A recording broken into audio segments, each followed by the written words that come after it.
Tiempo de estudio bíblico donde todos podamos crecer en el conocimiento de Él y de su gracia. Quiero que oremos. Normalmente siempre oramos por el predicador y sí, lo vamos a hacer, pero quiero que también ore por usted, por su vida, por el tiempo que ahora vamos a pasar delante del Señor escuchando su palabra. Así que les invito a que oremos y pidámosle al Señor que nos guíe. Señor, tú eres santo, poderoso, eterno, eres un Dios invencible, inmortal. No hay nadie en este universo como tú. Todo se ha creado por ti, existe por ti y es para ti. Tú eres el gobernador supremo. No hay mente más sabia, más inteligente, más amorosa, más preciosa que la tuya, Señor. Nadie tiene ideas, planes, proyectos como los tienes tú, Señor. Venimos ante ti como tu pueblo para pedirte que nos ayude. Sí, Señor, necesitamos oír tu palabra. Haz que lo que se diga, la forma en que se exprese sea lo que tú quieres, Señor. Por favor, ayúdanos, que tu Espíritu controle este tiempo, que nosotros a través del estudio de tu palabra haya fruto espiritual para la gloria tuya. Señor, concédenos honrar tu palabra, honrarte a ti, honrar a Cristo, y todo esto solo lo podemos hacer a través de el Señor, tu Espíritu Santo. Bendice este tiempo y ten compasión de nosotros, bendíganos. Te lo pedimos en el nombre del Señor Jesús. Amén. Bien, hoy vamos a estudiar el Salmo 111, no sin antes hablar de las 4 cuestiones de la vida. El Señor me ha dado el privilegio de estar por 8 años en el país de China, me ha permitido conocer en ese contexto personas de otros países y he apreciado lo siguiente. No solo en el tiempo actual, sino a través de la historia del hombre. Hay 4 cuestiones muy importantes en la vida de los seres humanos. Se las quiero plantear y quiero que pensemos en ellas, porque son nuestra introducción para abordar el tema que nos plantea el Salmo 111. Las 4 cuestiones a las que me refiero son las siguientes. ¿Quién soy yo? No me refiero a que usted diga su nombre, de dónde vive, sino ¿quién es usted? ¿Qué es el ser humano? A eso me refiero. ¿Para qué estoy yo acá? ¿Para qué existo? ¿Para qué existe el ser humano? ¿Y qué pasa después de la muerte? Es la tercera cuestión importante de la vida del ser humano. ¿Qué pasa después de que el hombre no vive más? Y la cuarta, Dios. Sin importar la cultura, el momento histórico del hombre, la situación política, económica, como lo llame, todos los seres humanos nos preguntamos esto. ¿Quién soy yo? ¿Para qué estoy acá? ¿Qué me espera después de la muerte? Y Dios. Es más, podríamos decir que los males emocionales, dramáticos de la humanidad, como la depresión, la soledad, la angustia, el desespero, la violencia, hallan su raíz en esas 4 cuestiones. No exagero. Acabaríamos con la industria farmacéutica si el hombre entendiera quién es, para qué está aquí, qué pasa con su destino eterno y Dios. Esto es muy serio. Este salmo posiblemente al leerlo lo hemos pasado, ojeado y no le hemos puesto atención, pero para mi vida ha sido esencial para darme la identidad que corresponde a mi vida como persona que ha sido alcanzada por el Señor Jesús. Así es, vamos a estudiar el Salmo 111 y quiero que juntos lo leamos y así nos hacemos un panorama. Creo que está allí se está proyectando, yo lo voy a considerar acá. Lo vamos a leer juntos y este salmo dice así: alabaré, bueno, tiene un título arriba que dice aleluya.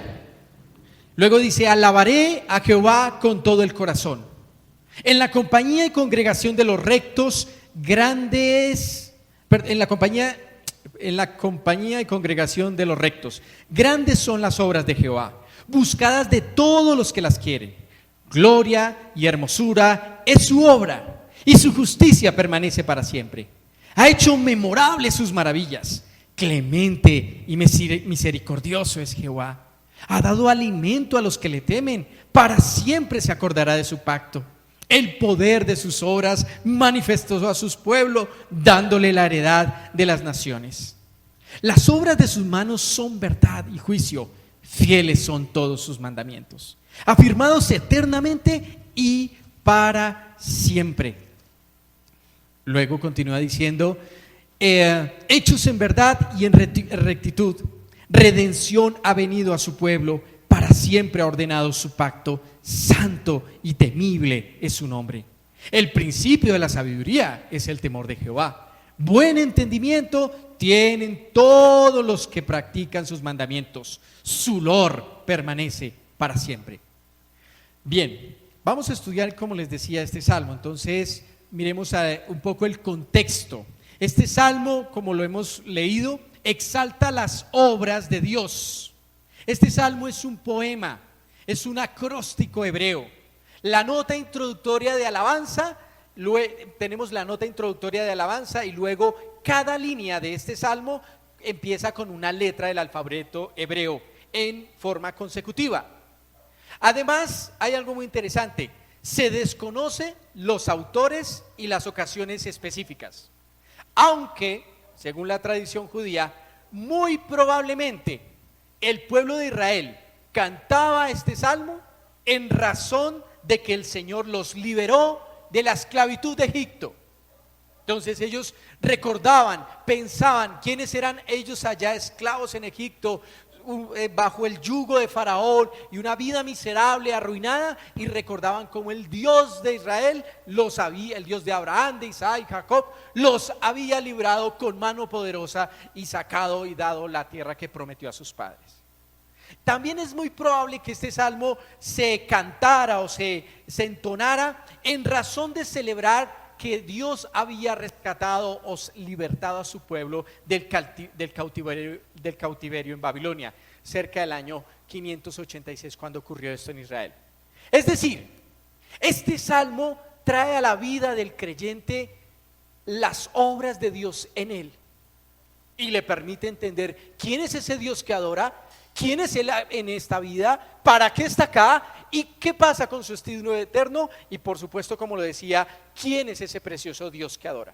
Hay algo muy importante del contexto y quiero que lo tengamos en cuenta. Este salmo es un poco exclusivo, un poco específico. No es para no es para los budistas, no es para los comunistas, ni para la ciencia. Este salmo es solo para aquel que pertenece al pueblo de Dios. Solo aquel que tiene una correcta relación con Dios puede entonar este salmo. ¿Sí me hago entender? Pensando en este tiempo, en la era de la iglesia, podríamos decir que este salmo es solo para aquel que ha sido salvado por gracia mediante la fe en el Señor Jesús. Este salmo es para aquel que ha venido a Cristo, ha confesado su nombre, se ha arrepentido de sus pecados, ha invocado el nombre del Señor y es salvo. Este salmo es para aquel que ha sido lavado, santificado, justificado en el nombre del Señor y por el Espíritu de Dios. Por eso vamos a hacer un bosquejo del salmo. Vamos a tener 3 puntos. Lo primero es la invitación a alabar al Señor. Luego tendremos las obras del Señor como la razón de alabar al Señor, versículos del 2 al 9. Y finalmente terminaremos apreciando que el temor del Señor es el resultado de alabar al Señor. No sé cómo esté en este momento tu relación con Dios, tu experiencia de amor, de devoción y de adoración a Él, pero anhelo que este salmo te anime a renovar tu alabanza, adoración, admiración, pasión por el Dios de tu salvación. Ahora, voy a hacerles un resumen de este salmo para que así, después de que estemos haciendo la exposición, no nos vayamos entre las ramas. El resumen sería el siguiente: solamente, y obviamente aplico este resumen al tiempo de la iglesia, al tiempo del pueblo del Señor Jesús, podemos decir lo siguiente: solamente aquellos que han sido libertados del poder del pecado, esto es, salvados por gracia mediante la fe en Jesucristo, pueden experimentar una nueva vida y tener una relación correcta con Dios. Eso lo sabemos, ¿verdad? No obstante, el Salmo no lo muestra. El propósito de esta reconciliación con Dios es poder vivir para aquello para lo cual fuimos creados en Cristo Jesús. Es decir, vivir para alabar a Dios por sus obras, vivir para glorificarle con un estilo de vida sabio, con una forma de vida sabia. Así es, podríamos resumir que el hombre encuentra su razón de ser y vivir cuando alaba a Dios y vive como Él desea. ¿Correcto?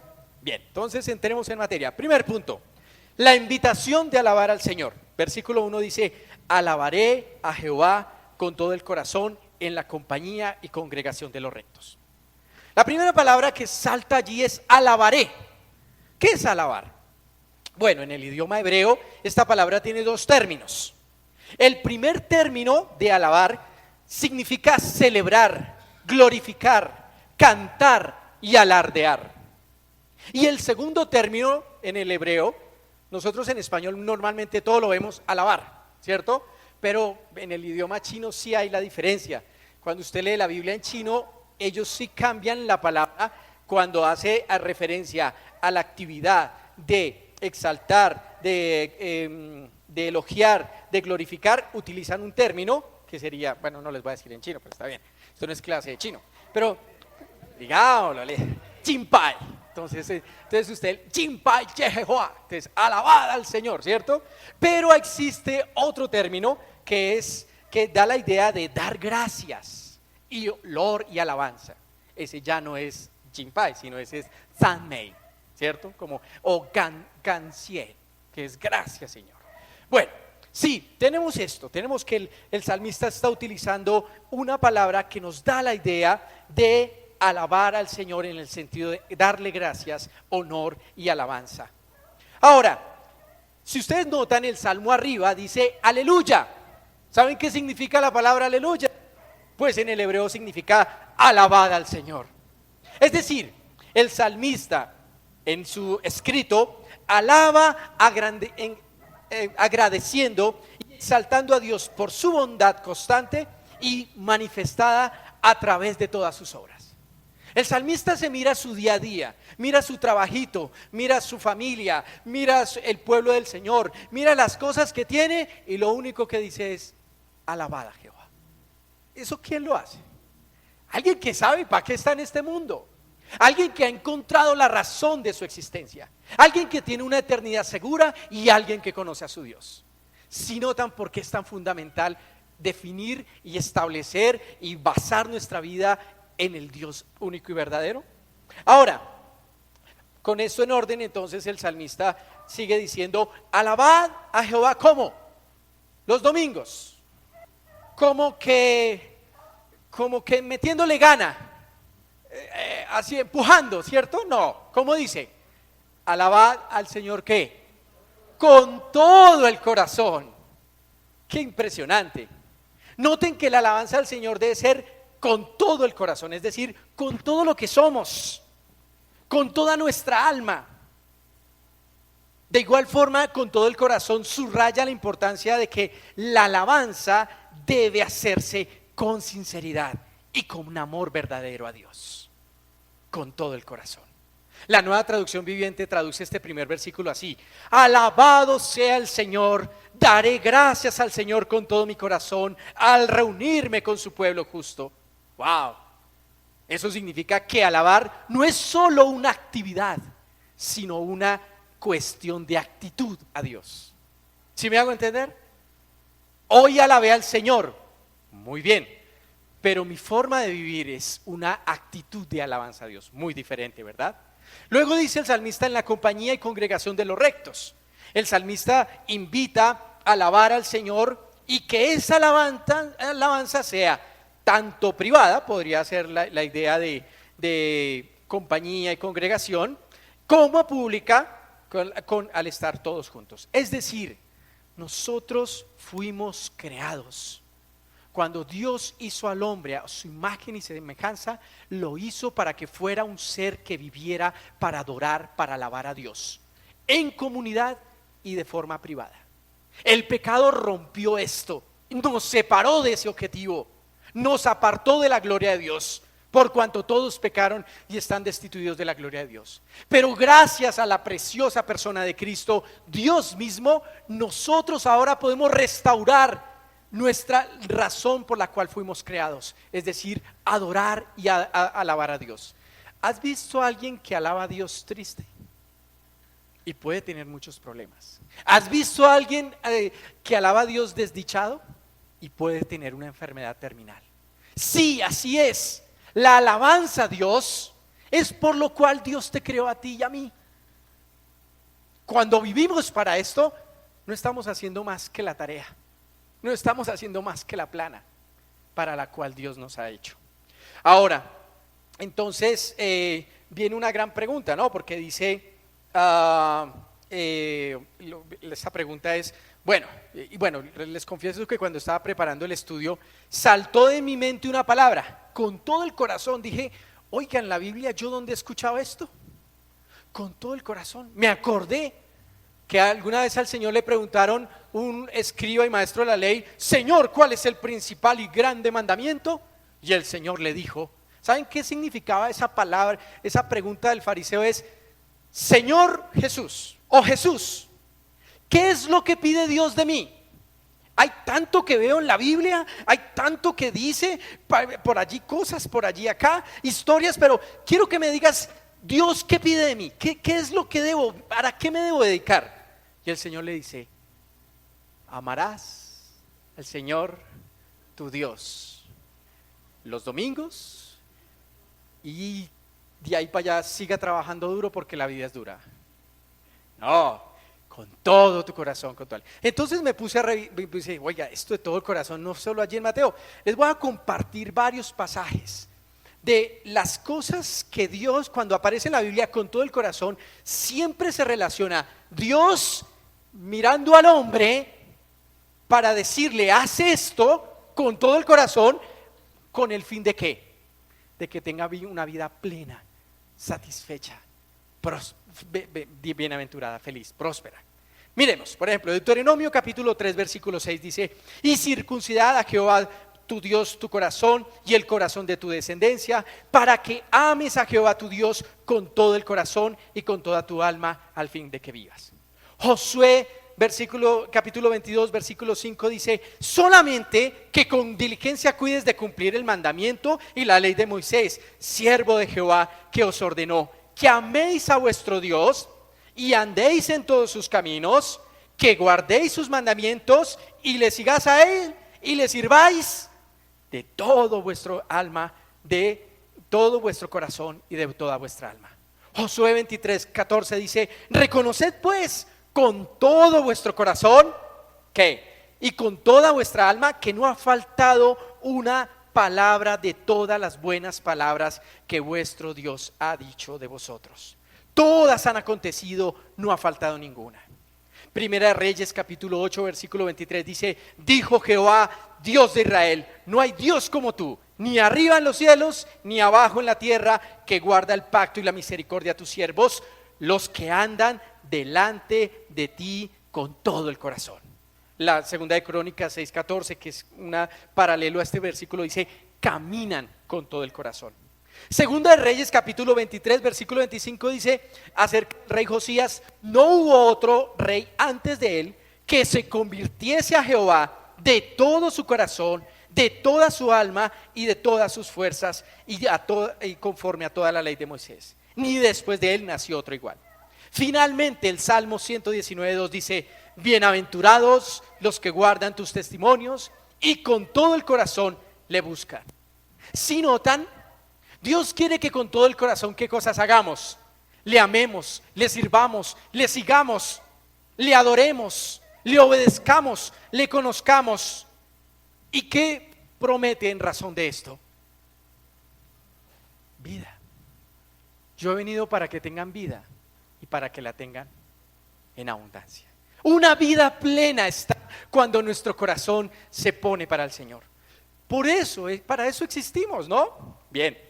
Ahora, entonces el salmista nos anima a alabar al Señor en la congregación de los creyentes, pero en razón de las obras que Él ha hecho. Miremos nuestro segundo punto del sermón. Dice, las obras del Señor, la razón de alabar al Señor.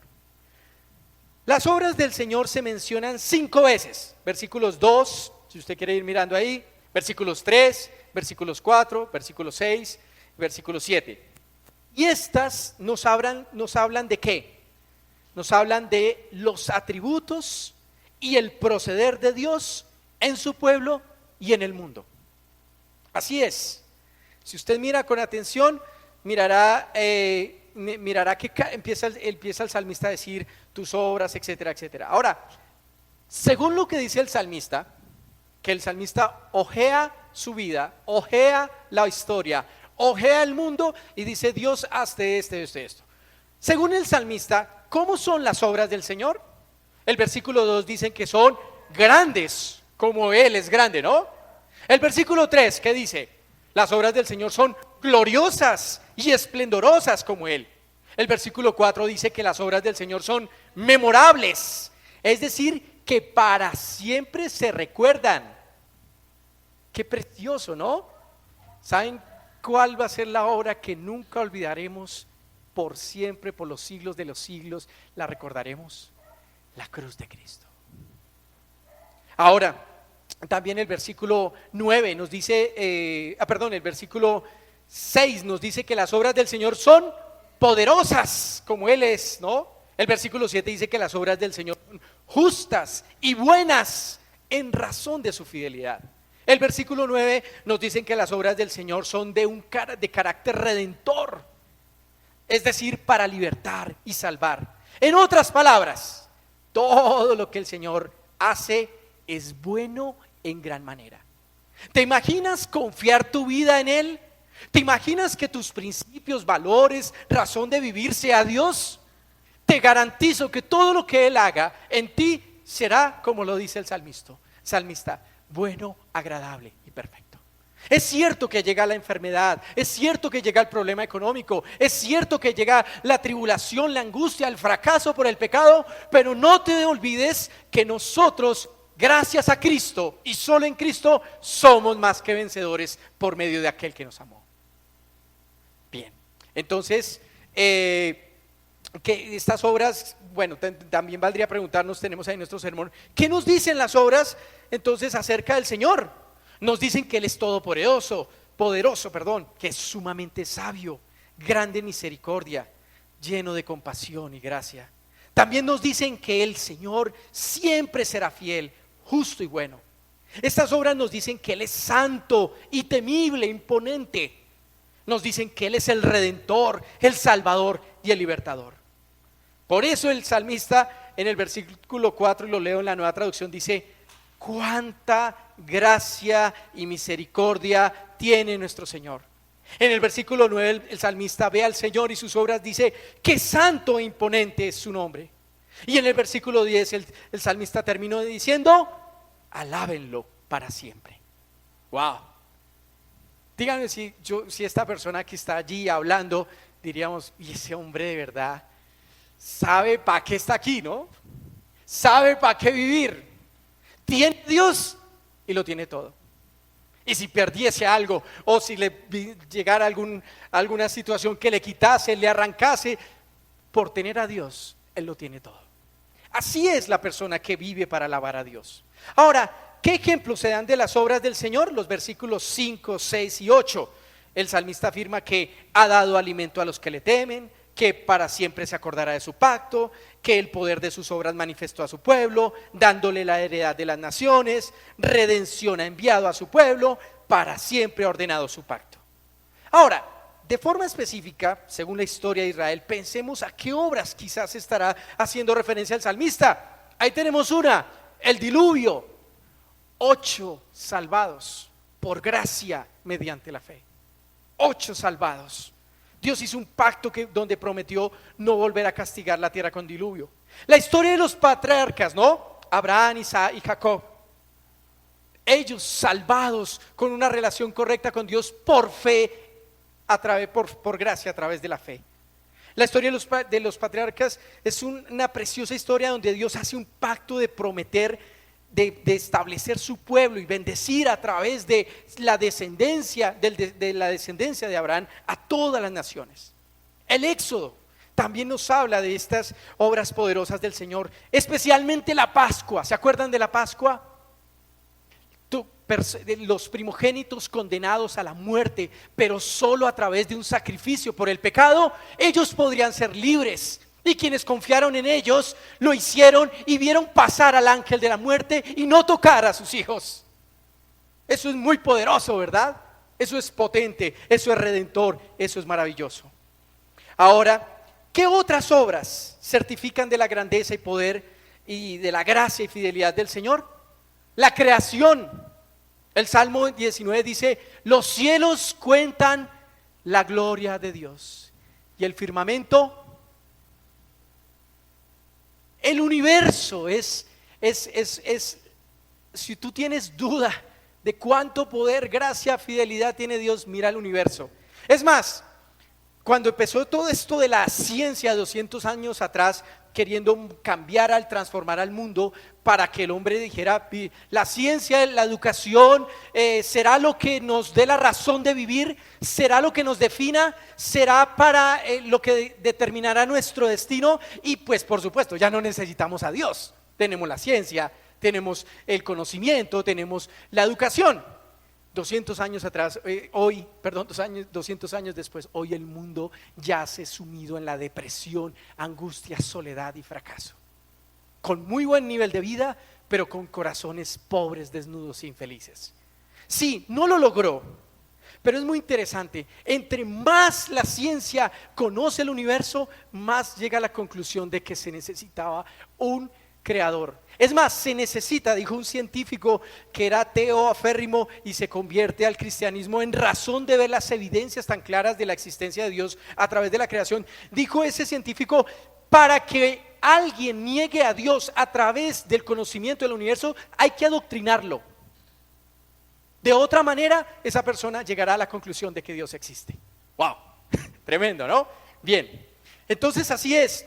La Biblia también es una obra maravillosa. Tenerla en nuestro idioma, tenerla en nuestro país, tener la historia de Dios. El tema de la Biblia es Cristo. ¿Cuántos autores? ¿Cuánto tiempo escribiéndose? ¿Cuántas situaciones ha pasado? Y cielo y tierra pasarán, pero este libro no pasará. Precioso, ¿no? Ahora, terminemos con esa preciosa obra del Señor, que es la suprema obra, la de Cristo en la cruz por nuestros pecados. El nuevo pacto, ¿cierto? Allí el Señor, ¿qué hizo? En esa preciosa cruz, que para muchos es una cura y para otros es un tropezadero, pero para los que hemos creído es preciosa, ¿cierto? En esa cruz nuestro Señor venció el pecado. Mira, escuché la historia de un creyente, con una señora con cáncer, que viene y le dice al médico: hay médico, bueno, perdón, Hernán es médico, pero no todos son así, pero está bien. ¿Qué hacer cuando uno sabe qué hacer comentario? Pero hay médicos que no dan las noticias bien. Ella tenía un cáncer terminal que estaba a punto de hacer metástasis. Y entonces él viene y le dice: bueno, señora, alístese porque va a pasar de vida a muerte. Se quedó así, respiró, 2 lágrimas salieron. Dijo: Señor, usted tiene, gracias doctor por el diagnóstico, pero quiero decirle algo. La gente sin Cristo pasa de vida a muerte, pero yo paso de vida a vida eterna. Así que ya estoy lista. Siga en su trabajo. Y siguió. Gran testimonio, ¿no? Así es, hermanos. Nuestro Cristo venció la muerte, a Satanás y sus demonios y a este mundo de maldad. Mira, cada vez que dudemos de que las obras del Señor son maravillosas, mira la cruz, porque allí la justicia y la misericordia se juntaron. Bien, ahora hay una obra. A nosotros nos encanta celebrar las obras del Señor de la creación y nos reunimos y bueno, es alabarte y gloria a Dios por eso, no dejemos de hacerlo. Pero hay una obra la cual a veces no celebramos. Hay una obra la cual muchas veces no queremos mirar. ¿Saben cuál es? La obra de Dios en nuestra vida. Si somos honestos, yo el primero en fallar en esto, muchas veces no alabamos al Señor por su obra en nuestras vidas, ¿o sí? Más bien nos quejamos, murmuramos y hasta nos apartamos de Él. Alabamos la obra de Cristo, alabamos su creación, pero cuando vemos nuestra vida decimos como que aquí el Señor algo falta.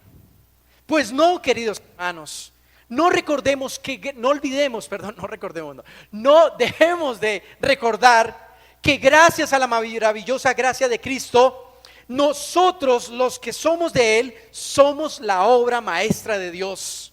Él nos creó de nuevo en Cristo a fin de que hagamos las cosas buenas que preparó para nosotros tiempos atrás. Efesios 2:10. Qué precioso, ¿no? Estar en Cristo le da sentido y razón de vivir a nuestra vida. La última parte del Salmo dice, el temor, nuestro tercer punto dice, el temor del Señor, el resultado de alabar al Señor. La Nueva Traducción Viviente dice de este versículo, el temor del Señor es la base de la verdadera sabiduría. Todos los que obedecen sus mandamientos crecerán en sabiduría. Alábenlo para siempre. Así es, puesto que las obras del Señor muestran la grandeza de su sublime nombre, ¿esto qué debe producir en nuestra vida? ¿Qué debe producir en nuestra vida? Alabar a Dios, conocer y exaltarle y adorarle por sus obras. Debe producir temor a Él. Ese temor significa reverencia, respeto, admiración y sí, temor. Porque dura cosas caer en manos de Dios vivo, ¿cierto? A veces no nos gusta esa idea de que Dios es, de que debemos tener temor, porque claro, Él es severo con el incrédulo, pero muy bondadoso con el que confía en Él. Así es, Proverbios 1:7 dice que el temor o la reverencia al Señor es el principio de la sabiduría. ¿Qué es la sabiduría? La sabiduría no es un simple mero conocimiento acerca de Dios y sus caminos, sino la actitud, la forma, la actitud para vivir una vida como Dios quiere que el ser humano viva. ¿Sí me hago entender? Es decir, alabamos al Señor, tenemos temor de Él y esto infunde en nosotros un deseo de ser sabios. Y ser sabios no es más que vivir como Dios desea. Sí, es decir, pensando en qué es la sabiduría. La sabiduría es aprender a vivir en este mundo de tal manera que Dios sea glorificado. Esto surge del temor, admiración y respeto por Dios y sus caminos. Por eso Santiago capítulo 3, el versículo 13 dice, ¿quién es sabio y entendió entre vosotros? Que muestre por su buena conducta sus obras en mansedumbre de sabiduría.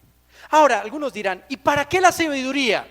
Porque todos decimos que es muy importante la educación, una buena vida. Pero ¿para qué es importante? ¿Para qué la sabiduría?